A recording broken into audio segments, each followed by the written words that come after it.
اللہ من الشیطان الرجیم بسم اللہ الرحمن الرحیم سورہ بقرہ ترجمہ آیات 33 سے 39 تک۔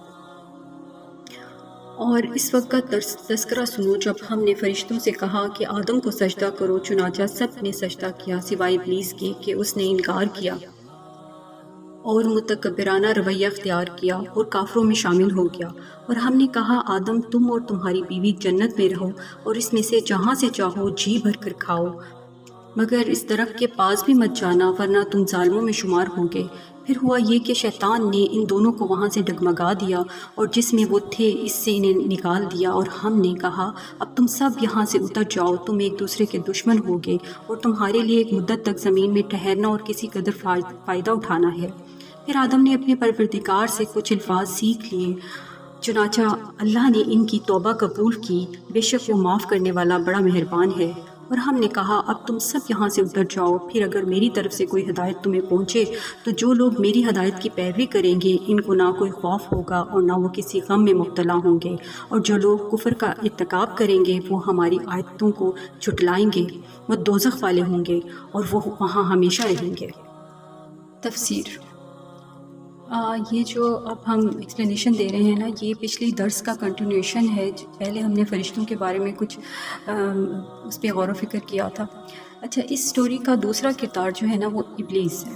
اس کا اصل نام جو ہمیں مختلف روایات میں ملتا ہے نا وہ عزازیل تھا، جو فرشتوں کی محفل میں رہتا تھا، لیکن وہ فرشتہ نہیں تھا۔ ہمیں سورہ کہف کی آیت نمبر 50 سے پتہ چلتا ہے کہ وہ جن تھا۔ اپنی عبادت اور ریاضت کی وجہ سے نا اسے یہ مقام ملا تھا کہ وہ فرشتوں کی محفل میں بیٹھتا تھا۔ فرشتوں کو تو نور سے بنایا گیا نا، جبکہ جنات کو اسموک لیس فائر سے بنایا گیا ہے، یعنی کہ ایسی آگ جس میں دھواں نہ ہو۔ اور یہ جو جنات ہیں نا یہ انرجی ویوز کی شکل میں ہوتے ہیں۔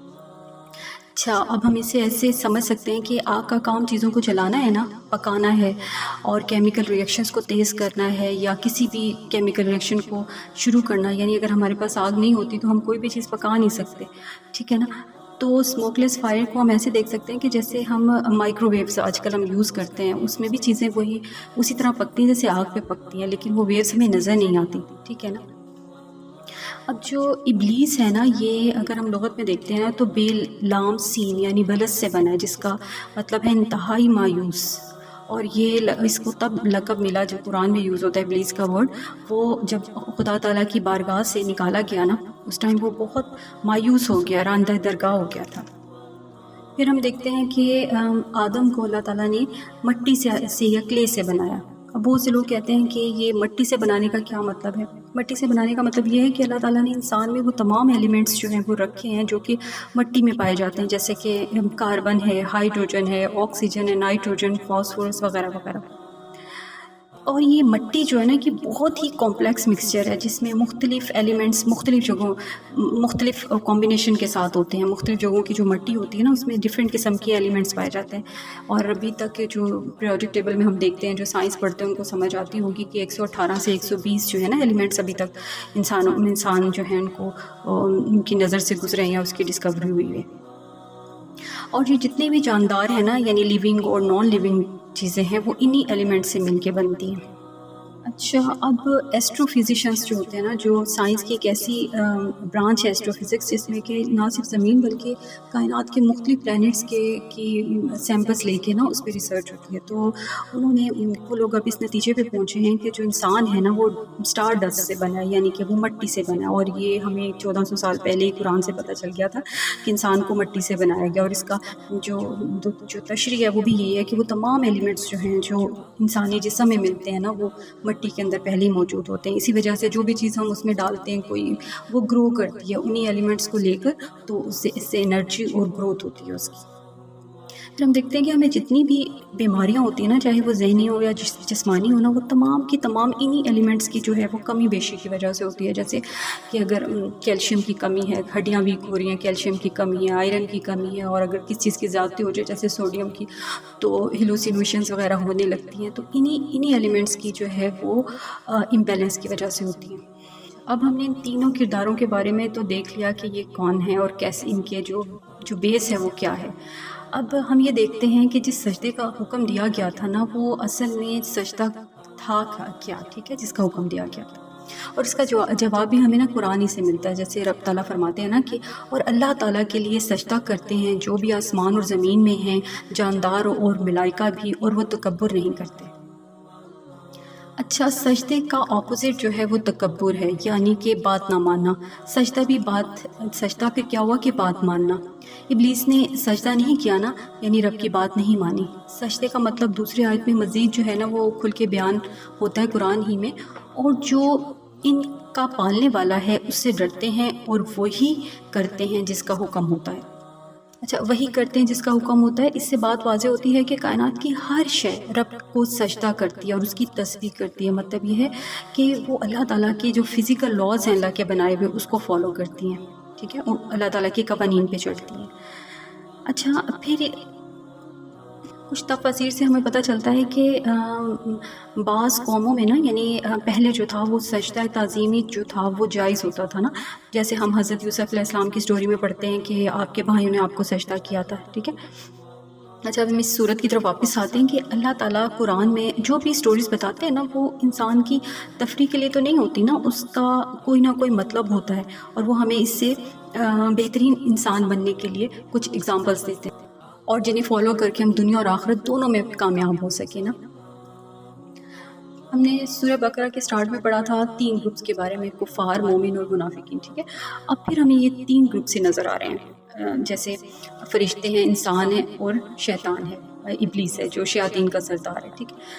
جب رب نے اعلان فرمایا نا کہ میں ایک مخلوق بنانے جا رہا ہوں، جس میں خلافت جو ہے اس کو بخشوں گا زمین پر، تب فرشتے اور ابلیس دونوں موجود تھے.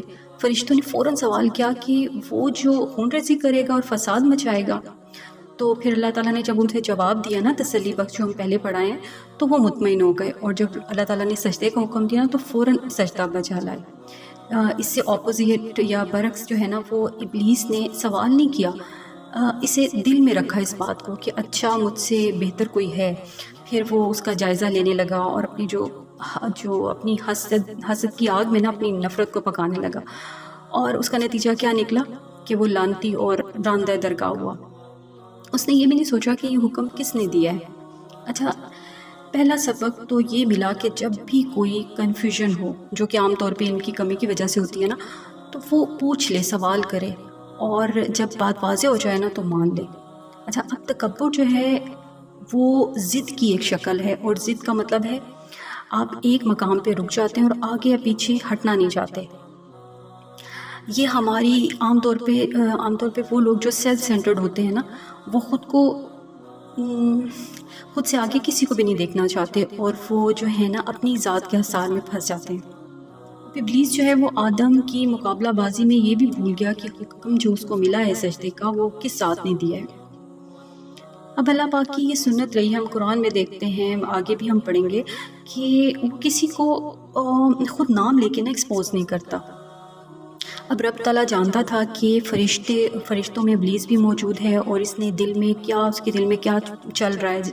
بے شک وہ ظاہر نہیں کر رہا، فرشتوں نے تو سوال کیا ہے، لیکن اس وقت وہ اندر سے اس کی کیا کنفیوژن چل رہی ہے اور کون سی حسد چل رہی ہے. ہم انہی آیات میں آیت 33 میں پڑھتے ہیں کہ وہ علموا ما تبدون وما کنتم تکتمون، اور جو کچھ تم ظاہر کرتے ہو اور جو کچھ چھپاتے ہو مجھے اس کا علم ہے. لہٰذا جب سجدہ کرنے کا حکم دیا گیا تو دل کی بات جو ہے نا وہ زبان پہ آ گئی، یعنی کہ اس نے صاف انکار کر دیا اور ایکسپوز ہو گیا. یہاں میں ایک اور بات بھی سمجھ آتی ہے کہ جو فری ویل تھی نا، فرشتوں کے سامنے یہ بھی ڈسپلے کیا جا رہا تھا کہ یہ کوئی اتنی ایزی چیز نہیں ہے، یہ جو تمہیں نہیں دی گئی نا، تو یہ کوئی اتنی آسان چیز نہیں ہے، اس کو کنٹرول کرنا بہت مشکل ہے. یہ ایک بے لگام گھوڑے کی طرح ہے، اگر اس کو کنٹرول نہ کیا جائے نا تو یہ اپنی تباہی کا باعث بن جاتا ہے، ٹھیک ہے. جبکہ فرشتے جو اختیاری مخلوق نہیں ہیں وہ اس تباہی سے بچے ہوئے ہیں. پھر ہم دیکھتے ہیں کہ ایک اور سچویشن ہمارے سامنے آتی ہے، جیسے جیسے اسٹوری پروسیڈ کرتی ہے، آگے چلتی ہے نا، جہاں آدم اور حوا کو حکم ہوتا ہے نا کہ فلاں درخت کے پاس بھی نہیں جانا۔ اب اصل میں یہ درخت تھا کیا اور کیوں تھا، اسے ہم سورہ اعراف میں تفصیل سے پڑھیں گے، کیونکہ خاصا تفصیل سے وہیں پہ بیان ہوا ہے۔ ہم یہاں پہ وہ مورل لیسنس جو اللہ تعالیٰ ہمیں دینا چاہ رہے ہیں نا، جو پچھلی آیات سے ریلیٹ کرتے ہیں، ہم اسی کو لے کے چلتے ہیں کہ اب ابلیس اور آدم جو ہے نا وہ دونوں فری ول رکھتے ہیں، ٹھیک ہے نا۔ ابلیس کے پاس جب حکم ہوا کہ سجدہ کرو، یعنی کچھ کرنے کو اللہ نے کہا نا، آرڈر کیا اسے کہ یہ کرو، تو اس نے نہیں کیا۔ اب آدم کو کہا گیا کہ نہیں کرو، یعنی درخت کے قریب بھی مت جاؤ۔ جبکہ وہ نہ صرف درخت کے قریب گئے بلکہ انہوں نے پھل بھی کھا لیا، بے شک وہ شیطان کے بہکاوے میں آ کے کھایا تھا۔ وہ ان کی ایک لغزش تھی، اسے ہم غلطی تو نہیں کہہ سکتے، لیکن پھر بھی اللہ پاک کے دربار میں اتنی سی بھی لغزش کسی پیغمبر کی برداشت نہیں ہوتی، اور وہ پھر بعد میں اللہ تعالیٰ کی ناراضگی کا باعث بنی۔ اب یہاں یہ بتایا جا رہا ہے کہ اللہ تعالیٰ کے نے جب آگے چل کے ہمیں ڈوز اینڈ ڈونٹس بتانے تھے، جب قومیں بننی تھیں، تو اس کے لیے وہ ایک انیشیشن تھا، ایک شروعات تھی۔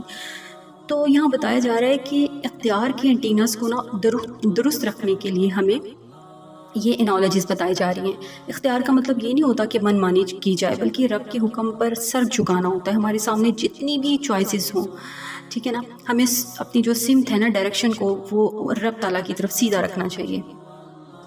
پھر اللہ تعالیٰ فرماتے ہیں کہ یہاں سے اتر جاؤ۔ ان دونوں کو جب ان سے غلطی ہوتی ہے نا، تو اللہ تعالیٰ آدم حوا کو، اور حضرت آدم کو، حضرت حوا کو اور ابلیس کو فرماتے ہیں کہ یہاں سے اتر جاؤ، اور ہمیشہ اس سبق کو یاد رکھنا کہ حکم نہ ماننے پہ تمہیں یہاں پہ پوزیشن سے معزول کر دیا گیا تھا نا، لہٰذا جہاں تمہیں اب یہاں زمین پہ بھیجا جا رہا ہے نا، وہاں پہ بھی کچھ رولز کو تمہیں فالو کرنا ہوگا، اور یہ رولز تمہیں نا وقتاً فوقتاً تم پہ اتارے جائیں گے۔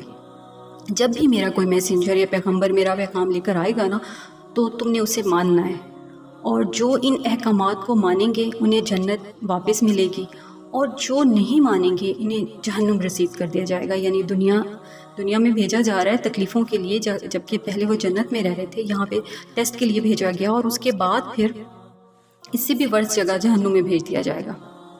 پھر ہم یہ دیکھتے ہیں کہ یہ طریقہ بھی سمجھا دیا گیا کہ انسان سے اگر غلطی ہو جائے نا، تو یہ نہیں ہے کہ اللہ تعالیٰ معاف نہیں کریں گے، ٹھیک ہے۔ وہ ہمیں طریقہ بتانے کے لیے اللہ تعالیٰ نے ان سے ریگریٹ کروایا تھا کہ اگر غلطی ہو جائے نا، تو اللہ پاک کے حضور سجدہ ریز ہو جائیں اور اپنی گناہوں کی معافی مانگیں، جیسے حضرت آدم کو اللہ تعالیٰ نے خود ہی دعا سکھا دی تھی، ربنا ظلمنا والی، ٹھیک ہے۔ اس کے بعد ہمیں حضرت یونس کی دعا بھی ملتی ہے، جس میں لا الہ الا انت سبحانک انی کنت من الظالمین، ٹھیک ہے۔ اگر ہم غلطی کرنے کے باوجود اس پہ اصرار کرتے ہیں نا کہ ہم بہتر اور صحیح ہیں، تو پھر ہماری بربادی کو کوئی بھی نہیں روک سکتا۔ اب یہ بات کہ اکثر لوگ یہ سوچیں گے کہ انسان آخر ایسی، اس میں کیا بات تھی کہ اللہ تعالیٰ نے فرشتوں اور جنات سے افضل اسے بتایا۔ رب نے جب سجدے کا حکم فرمایا نا، اسی آیت میں اللہ تعالیٰ فرماتے ہیں فرشتوں سے اور جن سے کہ جب میں اس آدم میں اپنی روح پھونکوں تو تم اس کو سجدہ کرنا۔ اب اس کا مطلب کیا ہوا؟ اس کا مطلب یہ تو نہیں ہے خدا نخواستہ کہ ہم خدا ہو گئے، بلکہ رب نے روح کی شکل میں نا ایک ایسا وائی فائی ڈیوائس ہم انسانوں میں فکس کر دیا ہے، جس کی وجہ سے ہم ہر وقت اس ذات سے کنیکٹڈ رہتے ہیں۔ ہم جب دعا کرتے ہیں، کہیں جانا ہو، کہیں ہمیں جانا تو نہیں پڑتا نا، ہم چلتے پھرتے بیٹھے لیٹے جب بھی چاہیں نا اسے میسج بھیج سکتے ہیں۔ آج کے دور میں بہت سی باتوں کو سمجھنا بہت آسان ہو گیا، اور یہ چیزیں جو تھیں انہیں سمجھنا پچھلے دور میں میرا خیال ہے بہت ہی مشکل ہوتا ہوگا۔ انہیں بس اپنے ایمان بالغیب کو اسٹرانگ کر کے رکھنا ہوتا ہوگا، تاکہ اللہ تعالیٰ کا ہر حکم جو ہے وہ یس سر کہہ کے وہ پورا کریں۔ اچھا، گھر میں جب ہم ایک ڈیوائس لگاتے ہیں نا، سب جو فیملی ممبرز ہیں اس سے کنیکٹ کر جاتے ہیں۔ پھر ہم باہر ہوتے ہیں تو 4G 5G یوز کرتے ہیں، ٹھیک ہے۔ اس کے علاوہ بہت طاقتور لہریں جو ہیں نا، وہ عام طور پہ وہ سیٹلائٹس کے لیے ہوتی ہیں، جو کہ دور دراز سیاروں کی تصویریں بھیجتے ہیں دنیا میں۔ لیکن رب کا جو نیٹ ورک ہے نا، وہ اتنا اسٹرانگ ہے کہ وہ 7ویں آسمان سے آگے پیغامات بھیج سکتا ہے۔ اچھا،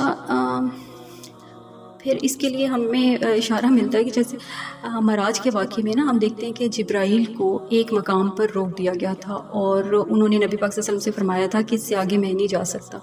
آپ یہ دیکھیں انسانی روح کی پرواز یا انسان کی پرواز کہاں تک ہے. ٹھیک ہے. اچھا، اب اگر انسان کو صحیح معنوں میں نا اپنی ذات کی آگاہی ہو جائے نا، وہ سمجھ لے کہ اصل میں اللہ نے اسے بنایا کیا ہے، تو کہ کائنات کی تمام فورسز کو اس کے آگے جھکنے پر مجبور کر دیا نا. اب جیسی ہماری سوچ ہوگی ویسی ہی انرجیز ہماری طرف آنے لگیں گی. اگر سوچیں پاکیزہ اور عمل بہترین ہے نا تو رحمانی نیٹ ورک سے ہم کنیکٹ رہیں گے، اور وہیں سے تمام نشریات ہمیں موصول ہوں گی. ہم اگر کچھ بھی سرچ کریں گے، کوئی بھی سوال آئے گا، کسی عمل کے لیے ہم رجوع کریں گے، تو وہ ہمیں اسی رحمانی نیٹ ورک سے ہی ہمیں تمام نشریات پہنچیں گی. لیکن اگر سوچیں منفی ہوں گی نا، نیگیٹو ہوں گی، تو پھر وہیں سے شیطانی نیٹ ورک سے ہم کنیکٹ ہو جائیں گے خدا نخواستہ، اور پھر تمام کے تمام میسیجز وغیرہ بھی وہیں سے ریسیو ہوں گے. ہمیں بس یہ کرنا ہے کہ اپنی سوچ کا انٹینا جو ہے صحیح سمت میں رکھنا ہے، اور اللہ تعالیٰ سے یہاں ہم دعا کرتے ہیں کہ رب پاک ہمیں اور ہماری نسلوں کو سیدھے راستے پہ چلائے اور دنیا آخرت میں کامیاب لوگوں میں شمار کرے انشاءاللہ تعالیٰ.